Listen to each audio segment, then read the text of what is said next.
Breaking news చూస్తున్నాం. Congress party అగ్రనేత రాహుల్ గాంధీ, ఆ పార్టీ జాతీయ అధ్యక్షుడు ఖర్గే నేడు అహ్మదాబాద్లో పర్యటించనున్నారు. విమాన ప్రమాద స్థలాన్ని పరిశీలించడంతో పాటుగా ఆసుపత్రిలో చికిత్స పొందుతున్న బాధితులను పరామర్శించేందుకు ఖర్గే రాహుల్ అహ్మదాబాద్కు విచ్చేస్తున్నారు. ఇప్పటికే ప్రధాని మోదీ ప్రమాద స్థలాన్ని పరిశీలించి బాధితులను పరామర్శించిన సంగతి తెలిసిందే. అహ్మదాబాద్ విమాన ప్రమాదం దేశంలోనే తీవ్రమైన ఘటనలో ఒకటిగా నిలిచిపోయింది. ఈ ఘటనలో విమానంలోని 241 మంది మరణించగా కేవలం ఒకే ఒక వ్యక్తి ప్రాణాలతో బయటపడ్డాడు. ప్రస్తుతం అతడు ఆసుపత్రిలో చికిత్స పొందుతున్నాడు. ఎయిర్ ఇండియా విమానం మెడికల్ కాలేజీపై కూలటంతో లంచ్ చేస్తున్న కొందరు మెడికల్ విద్యార్థులు, సిబ్బంది సైతం కన్నుమూశారు. దీంతో ఆ ప్రమాదంలో మొత్తం చనిపోయిన వారి సంఖ్య 274కు చేరుకుంది. మృతుల సంఖ్య పెరిగే అవకాశం ఉన్నట్లు కూడా సమాచారం అందుతోంది.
కాంగ్రెస్ పార్టీ అగ్రనేత రాహుల్ గాంధీ, ఆ పార్టీ జాతీయ అధ్యక్షుడు ఖర్గే నేడు అహ్మదాబాద్లో పర్యటించనున్నారు. విమాన ప్రమాద స్థలాన్ని పరిశీలించడంతో పాటుగా ఆసుపత్రిలో చికిత్స పొందుతున్న బాధితులు సైతం పరామర్శించేందుకు ఖర్గే రాహుల్ అహ్మదాబాద్కు విచ్చేస్తున్నారు.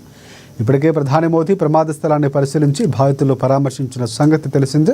అహ్మదాబాద్ విమాన ప్రమాదం దేశంలోనే తీవ్రమైన ఘటనలో ఒకటిగా నిలిచిపోయింది. ఈ ఘటనలో విమానంలోని 241 మంది మరణించగా కేవలం ఒకే ఒక వ్యక్తి ప్రాణాలతో బయటపడ్డాడు. ప్రస్తుతం అతను ఆసుపత్రిలో చికిత్స పొందుతున్నాడు. ఎయిర్ ఇండియా విమానం మెడికల్ కాలేజీపై కూలటంతో భోజనం చేస్తున్న కొందరు మెడికల్ విద్యార్థులు, సిబ్బంది సైతం కన్నుమూశారు. దీంతో ఆ ప్రమాదంలో మొత్తంగా చనిపోయిన వారి సంఖ్య 274కు చేరుకుంది.